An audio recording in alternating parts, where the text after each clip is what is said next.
할렐루야, 오늘도 좋은 날입니다. 잠언 4장 1절에서 4절 말씀 묵상입니다. 오늘은 말씀 앞에 겸손한 것이 지혜입니다 라는 제목으로 말씀을 나누도록 하겠습니다. 솔로몬은 1절에서 이렇게 시작합니다. 아들들아, 아비의 훈계를 들으며 명철을 얻기에 주의하라. 여기에서 부모의 충고와 훈계를 듣는 것이 지혜라고 말합니다. 그런데 잠언에서 말하는 아버지의 훈계는 단지 아버지의 사랑 어린 충고를 말하는 것이 아닙니다. 지금 아들에게 말하는 아버지의 충고도 결국 그의 아버지, 그의 선조로부터 들은 충고입니다. 유대인들의 첫 번째 사명은 가문 대대로 이어져 내려오는 하나님의 말씀, 하나님의 율법을 자녀에게 고스란히 그대로 전승하는 것입니다. 그래서 탈무드에서는 당신은 자녀에게 무엇을 물려주고 싶은가? 라는 질문에 이렇게 답하라고 말합니다. 내가 부모로부터 물려받은 하나님의 말씀을 물려주기를 원하노라. 그래서 잠언에서 말하는 아버지의 말씀은 세상적인 지혜가 아니라 하나님 말씀 그 자체를 의미하는 것입니다. 특별히 솔로몬은 하나님의 말씀 가운데 어떤 말씀에 귀를 기울이라고 말하고 있습니까? 바로 훈계의 말씀에 귀를 기울이라고 말합니다. 지혜는 꼭 축복의 말씀, 형통의 말씀, 격려의 말씀에만 있는 것이 아닙니다. 도리어 훈계의 말씀, 책망의 말씀, 듣기 싫은 말 속에도 지혜가 있다는 것입니다. 특별히 우리가 시편 7편의 말씀에 주의해서 볼 필요가 있습니다. 시편 7편은 사무엘하 16장을 배경으로 하고 있습니다. 다윗에게 엄청난 위기가 찾아왔습니다. 다윗이 자신의 아들 압살롬의 반역을 피해 초라한 신세로 예루살렘 성을 탈출하는 가운데 기록된 시편이 시편 7편입니다. 그때 몰락한 사울 가문의 굿이라는 사람이 다윗을 계속 따라와 심한 욕설과 저주를 퍼부었습니다. 이에 다윗은 굿시의 저주 앞에 바들바들 떨면서 여호와 하나님이여, 내가 죽게 피하오니 나를 구원하소서. 건져낼 자가 없으면 그들이 사자같이 나를 찢고 뜯을까 하나이다 라고 고백합니다. 사실 저는 시편 7편이 처음에는 이해되지 않았습니다. 왜냐하면 다윗이 지금 압살롬을 피해 예루살렘을 탈출하지만 권력을 전부 잃은 것은 아닙니다. 그런데 몰락한 사울 가문에, 그것도 힘없는 늙은이에 불과한 굿시의 말에 다윗이 벌벌 떤다는 게 말이나 됩니까?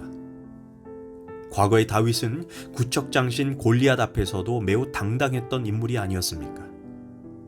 이제 다윗은 하나님과의 관계가 무너진 것입니까?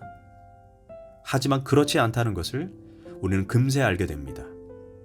굿시의 저주의 말을 듣고 다윗의 군대 장관인 아비새가 다윗에게 이렇게 말합니다. 왕이시여, 제가 저 개만도 못한 굿시 놈을 즉시 가서 당장 목을 베어오겠습니다 라고 말합니다.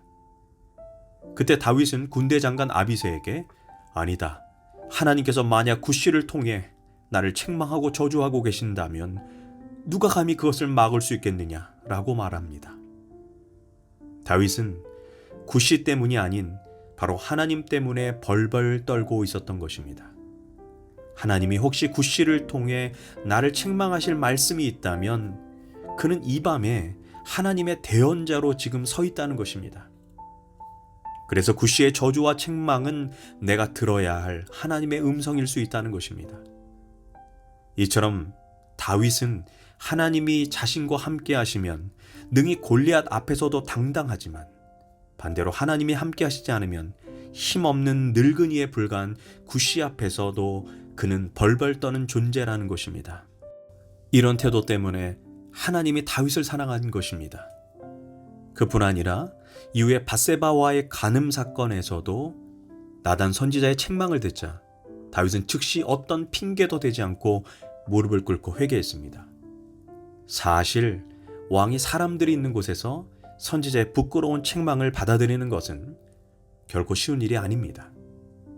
요아스 왕은 자신의 죄를 지적하는 스가랴 선지자를 과감하게 돌로 쳐 죽였습니다. 또한 므낫세 왕은 자신의 죄를 지적하는 이사야 선지자를 톱으로 잔혹하게 죽였습니다. 그러나 다윗은 책망과 징계의 말씀 앞에 분노하기보다 도리어 더 낮은 마음으로 그 말씀을 겸손히 받아들였습니다. 대부분의 신앙인들은 자기가 좋아하는 말씀, 축복의 말씀, 형통의 말씀, 소망의 말씀에는 귀를 잘 기울입니다. 그러나 책망의 말씀, 훈계의 말씀, 이렇게 살면 하나님의 심판이 임한다는 말씀은 그다지 듣고 싶어 하지 않습니다. 그래서인지 목회자가 회개하라, 돌이켜라, 그렇게 살면 망한다라는 메시지를 좋아하지 않습니다. 이 순간 우리 자신에게 스스로 질문해 봐야 합니다. 나는 하나님 말씀 앞에 다윗처럼 겸손한 사람인지, 요아스와 므낫세처럼 내가 듣고 싶은 말씀만 듣길 원하는 교만한 사람인지 곰곰이 생각해 봐야 합니다. 대부분의 성도는 말씀을 읽을 때도 축복의 말씀, 형통의 말씀, 자기가 듣고 싶은 말씀에는 빨간 줄을 박박 긋고 거기다가 형광색으로 칠합니다. 반대로 책망의 말씀, 회개의 말씀, 징계의 말씀, 이렇게 살면 하나님의 심판이 임한다는 그런 말씀에는 귀를 쉽게 닫아버립니다.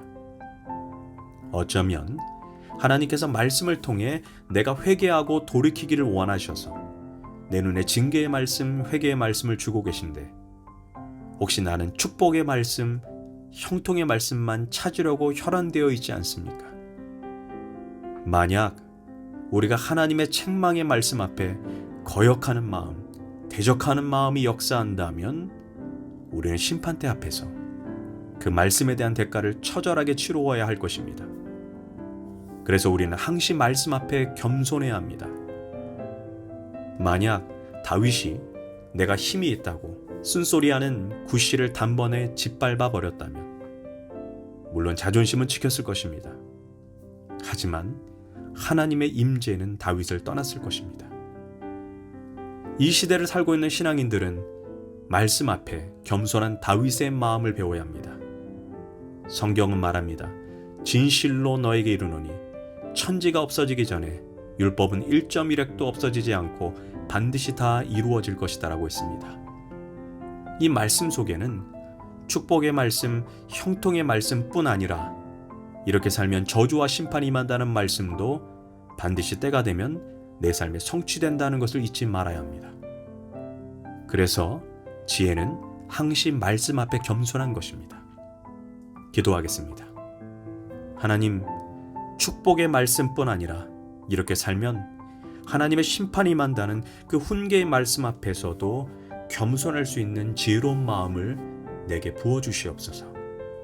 예수님의 이름으로 기도합니다. 아멘.